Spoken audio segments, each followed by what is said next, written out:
Rikthehemi pra me një në këtë këndin tjetër të studios, do flasim në vazhdim për ligjin e shërbimeve dhe ndikimin e tij në ekonomi. Është një ligj i miratuar në Komendin e Kosovës në 9 mars të këtij viti dhe i publikuar në gazetën zyrtare me 3 prill dhe shumë shpejt pritet të implementohet, të zbatohet dhe do t'i ketë edhe efektet e para pozitive, po shpresojmë gjithmonë.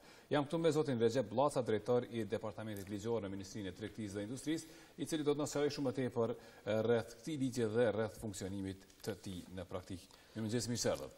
Mirëmëngjes, mirë se gjetëm. Shtubohet Omerit është një ligj shumë i rëndësishëm, apo jo, sidomos për shërbimet dhe shpresojmë, siç e thash edhe në prezantim, që do t'i sjell efektet e para, apo jo. Në radhë të parë, byrokracia, po shpresojmë që të eliminohet, apo jo, aty ku ka shumë pengesa, si më thonë, dhe janë shumë këto të panevojshme për gjithë ata që kanë nevojë për shërbime, apo jo.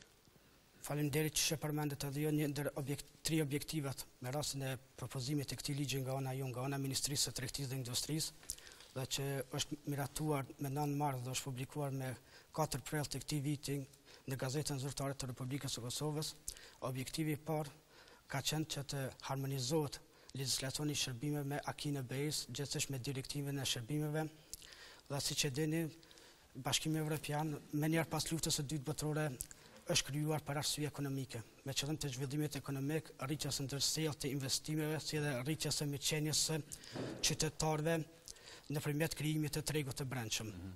Siç e dimi, tregu i brendshëm përmbledhet prej 4 lirive themelore: liria e lëvizjes së madrave, liria e lëvizjes së personave, liria e lëvizjes së shërbimeve kompanive, si dhe liria e lëvizjes së kapitalit. A të fokusohemi konkretisht te ligji i shërbimeve dhe ndikimi në ekonomi konkretisht. Qa parashe në mungesë të këtij ligji, si ka funksionuar, dhe kjo është sigurisht edhe në harmoni me ligjet e tjera që duhet të jenë në harmoni gjithashtu me MSA-n, apo jo?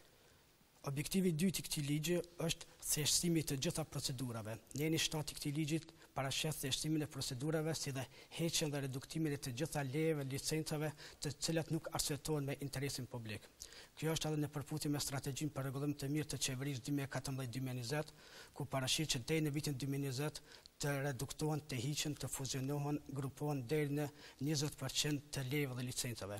Sipas raportit të Bankës Botërore, në Kosovë parafërsisht gjendet diku 539 leje dhe licenca, që ne mendojmë se edhe pse viteve të fundit është përmirësuar ambienti i biznesit në Kosovë, megjithatë është ende kemi një numër të madh të lejeve dhe licencave, procedurave dhe kërkesave administrative burokratike. Leje për çka? Licenca për çka? Edhe pse nuk do të kenë nevojë më të marrin ato leje ose licenca?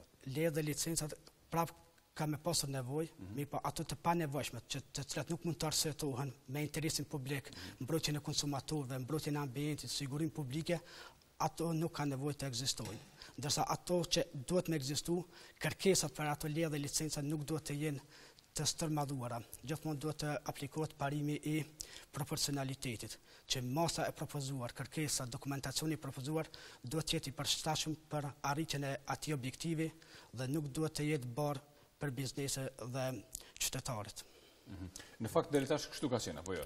Shumë dokumente, shumë kërkesa për leje, licenca që në mënyrë nuk është se ka pasur nevojë për to. Nëse shihet deri në vitin 2011, ambienti i biznesit, sidomos sa i përket procedura burokratike, leje dhe licenca ka qenë shumë i ngarkuar. Edhe i panevojshëm gjithsesi. Pas vitit 2011 ka filluar procesi i guletinës, ku janë reduktuar një numër i madh i leje dhe licencave, dhe kjo është reflektuar edhe në raportin e Bankës Botërore për Doing Business, bërinë e biznesit, ku jemi diku në vitin e 60, ndërsa sa i përket në vendin e 60, ndërsa sa i përket të regjistrimit të biznesit, indikatorit të biznesit, jemi në vendin e 13, që jemi para shumë vendeve të rajonit. Mirë, po megjithatë ende ka punë, ende ka leje dhe licenca, procedura burokratike, dhe duhet të rishqyrtohen edhe një herë, dhe kur e përmende harmonizimin e legjislacionit me akin e BE-s, direktivën e shërbimeve, kjo kërkesë rrjedh nga MSA-ja, ku njeni 58 i MSA-s shprehimisht parashet që brenda 5 viteve Republika e Kosovës të harmonizojë legjislacionin e shërbimeve sa i përket lejeve dhe licencave me legjislacionin evropian, direktivën e shërbimeve dhe praktikën gjyqësore të Gjykatës Evropiane të Drejtësisë. Duke qenë të panevojshme shumica e këtyre lejeve, licencave, siç po shpjegoni, domethënë është një licencë edhe për ata që kanë nevojë për to, por edhe për administratën, apo jo? Mos kërkojnë dokumentet, mos merret me ato dokumente që nuk i hyjnë puna askujt asgjë. Gjithsesi, sipas rekomandimeve të OECD-s, pa dhe Bankës Botërore, procedurat burokratike e vështirësojnë shumë ambientin e biznesit në një vend. Për arsye se përveç që upin kohë edhe shpenzime, gjithashtu janë edhe burimi korrupsionit. Për arsye se çdo përballje e zyrtarëve me palet, me bizneset, mund të lindë dyshime se edhe mund të jetë potencial për sjellje devijante.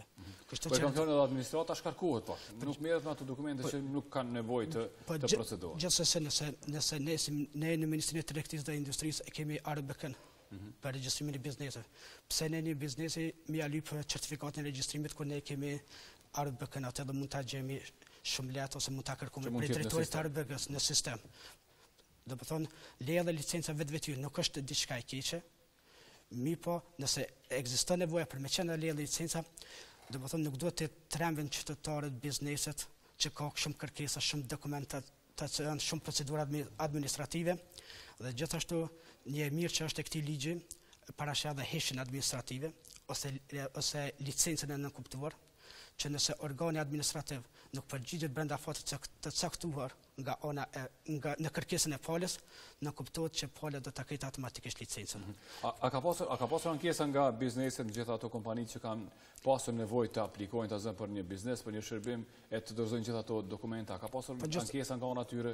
Po, ka ankesa dhe gjithmonë edhe investitorët të huaj shpesh kanë ankesa sa përket procedura burokratike. Pse nuk hiqen këto njansëm? Pse duhet dikush na thotë që hiqeni këto se janë pa nevojshme? Kur ju edhe vetë dini si ministri, si departament që nuk është se ka nevojë për to. Po ne në fillim e thash tri objektive. Do të thonë objektivi parë është harmonizimi me legjislacionin e BE-s, po gjithsesi se heqja këtyre lejave dhe licencave do të jetë në dobit të biznesit dhe qytetarëve tonë. Do ta përmirësojë ambientin e biznesit, do të ta bëjë më atraktiv për investitorët e huaj. Po pse nuk hiqin po them gjitha ato kërkesa që janë të panevojshme? Të mos u kërkohet dikujt diçka veç. Po mendoj që pse është shkruar një herë. Kemi qenë shtet ndoshta edhe pak i ri edhe nevoja që pak edhe kalume që shtetis me paraqit sa me autoritativ sa më i poshtetshëm, edhe kjo ka ndiku, po që tash merret prej vitit 2011 kemi një lëvizje shumë pozitive, edhe kjo është reflektuar edhe në raportin e Bankës Botërore, po megjithatë në një shtat i këtij ligji paraqet që të gjitha procedurat, të gjitha lejet dhe licencat që nuk arsyetohen ose kërkesat administrative që nuk arsyetohen me interesin publik, me një interes të fortë, për arsye se Komisioni Evropian është shumë strikt. Nëse nuk justifikohet në mënyrë shumë të qartë me interesin publik ose sigurinë publike, mbrojtjen e qytetarëve, ky test shtirëse do të kaloj. Por gjitha këto ndryshime duhet të bëhen me ligj, apo jo? Dhe ky ligj tashmë ka kaluar në Parlamentin e Kosovës. Ky ligj është një ligj kornis i cili rregullon të gjitha shërbimet në Republikën e Kosovës.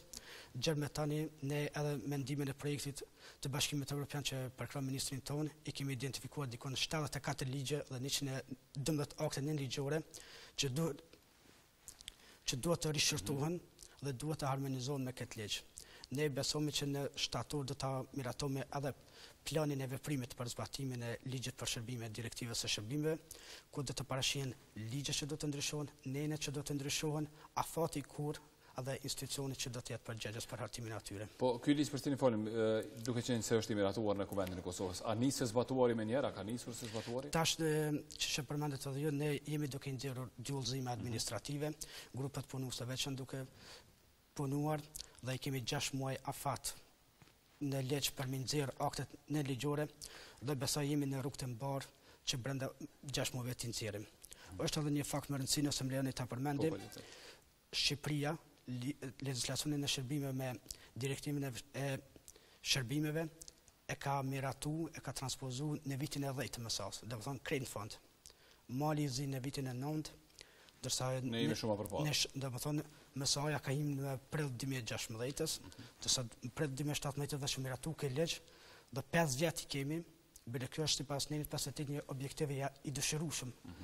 Po besoj se jemi në rrugë të mbarë që brenda 5 viteve me e harmonizu legjislacionin e shërbimeve me legjislacionin evropian. Duke qenë se është nevojë, apo jo, para zgjedhjeve gjithashtu. Ashtu kështu, na jemi mbrapa në procesin e integrimit në raport me vendet tjera, kështu që ne do të ecim më shpejt. Edhe aty ku mundemi pse të mos ecim më shpejt. Po duke qenë se jemi në këtë situatë në parafushat, në fushatën zyrtare hym shumë shpejt, a është pengesë kjo për të proceduar tutje edhe për të bërë këto ndryshime të nevojshme, udhëzimet, harmonizimet? Se përket udhëzime administrative, këto janë akte nënligjore dhe nuk miraton nga kuvendi. Këto nuk besoj që do të jenë ndonjë pengesë, për arsye se këto miratohen nga qeveria, nga ministrat në detyrë dhe mendimi jam ne si administrat duhet t'i kryejmë punët tona, ne nuk do të morëm me fushatën zgjedhore. Ndërsa sa i përket ligjeve, në mënyrë indirekte do të ndikoj, por shpresojmë që shpejt do ta kemi edhe Kuvendin edhe do të vazhdojmë me procedimin e ligjeve në Kuvend. Edhe ashtu në shtator, po ashtu të ndodh kjo apo jo? Po në shtator. Sipas asaj që e thatë më herët. Po është ideja që gjithashtu të krijohet një webfaqe apo jo?